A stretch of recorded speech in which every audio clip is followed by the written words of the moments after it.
The Bluetooth device is ready to pair. Now, you may have read the title and asked, was Naevis ever cool?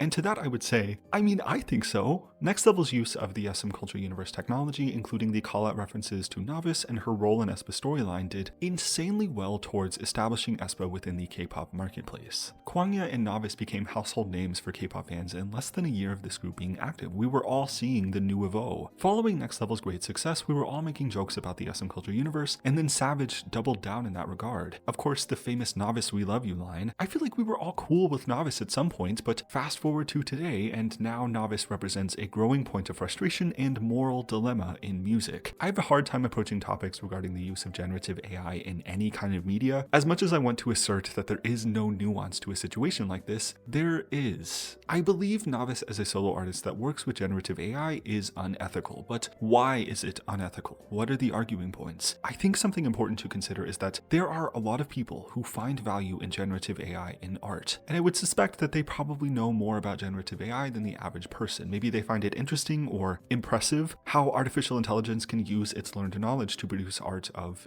its own, or quote, its own. Generative AI uses data from real artists, very often without their knowledge or permission, to create something of, quote, its own. It has to learn how to do it from other humans to create something in likeness to what we can produce. But I suppose there's an argument that this is also how most humans create art. Again, I don't believe there's much nuance here personally, but simply telling people that their opinions on generative AI in art is wrong isn't going to get us anywhere, and may do very well to radicalize people into pursuing it even further just to spite us. Generative AI isn't going anywhere, and purity tests on the internet certainly get us nowhere near things like justice and progress. In regards to Naevis and generative AI in music, let's talk about this. In my opinion, I think the most balanced perspective you can take against generative AI in music is, of course, the folly of capitalism, old, reliable. The amount of money streaming services like Spotify have to pay in royalties to artists on the platform is a lot. Billions of dollars, right? All of that money spent on giving artists royalties could be significantly diminished if Spotify produces their own music with generative AI. We are fast approaching that stage. We're kind of already here, where entering a prompt to create a song within minutes is going to be accessible to everyone. This would, of course, incentivize corporations to make their own works for free to forego sourcing out real artists. Imagine a not-so-distant future where an artist like Sabrina Carpenter releases Espresso, Spotify catches on to the song's early success via the metrics, and within minutes is able to produce and release their own track in likeness to it that doesn't cause them to dole out royalties. Many people's livelihoods are in jeopardy with this kind of technology, in which Naevis has quickly come to represent via the use of generative AI to make her solo debut titled Done. To my knowledge and from my research, we don't know exactly which and how many components to this debut are generative and to what extent. Humello, an AI voice synthesis startup based in Korea, is credited for voice tech on this song. So Naevis' singing voice uses generative AI software to some capacity. We know that for sure, but other aspects to this project are not as clear. There are a handful of other AI director roles credited on this project, which alludes to the idea that there are even more components to this debut that involve the use of AI, but they aren't explicitly credited. For example, it is likely that SM's partnership with Tencent and Giant Step for Naevis' VFX used deepfake algorithms which are generative, but again, that isn't explicitly stated in the credits, so we have to speculate about that. While the lyrics seem like they're meant to be something that AI would develop, this song actually has 3 credited songwriters. Again, I don't know if the use of machine learning to generate lyrics has to be credited in this regard. So that is also a big problem that we're faced with. It's tricky to know right now where and how much AI is being used when the type of work isn't credited. What we know for sure is that there actually are many human artists credited for this debut project. Editors, engineers, creative concept developers, directors, actors, and more. From the credits alone, the use of generative AI in this release seems to be relatively minimal, though the use of AI for the voice of Naevis certainly makes it very prominent. Maybe SM is establishing some parameters, maybe they won't lean as heavily into all things generative. Even still, you give corporations an inch and they will take a mile. We can talk about the inherent moral problems that come with generative AI, the energy it uses and its effects on the environment, a very real argument, though not one that I suspect will be effective within the context of K-pop. If you're a K-pop fan who owns more than one copy of the same album, the ability to make an argument out of environmental concerns is not incredibly solid. It can still come down to a matter of what hurts the environment more, but still, This is why I think the incentive that corporations will have to forego supporting and sourcing the work of real artists is the strongest argument we can make as fans of K-pop and music. There is also the inherent music is supposed to make you feel something perspective.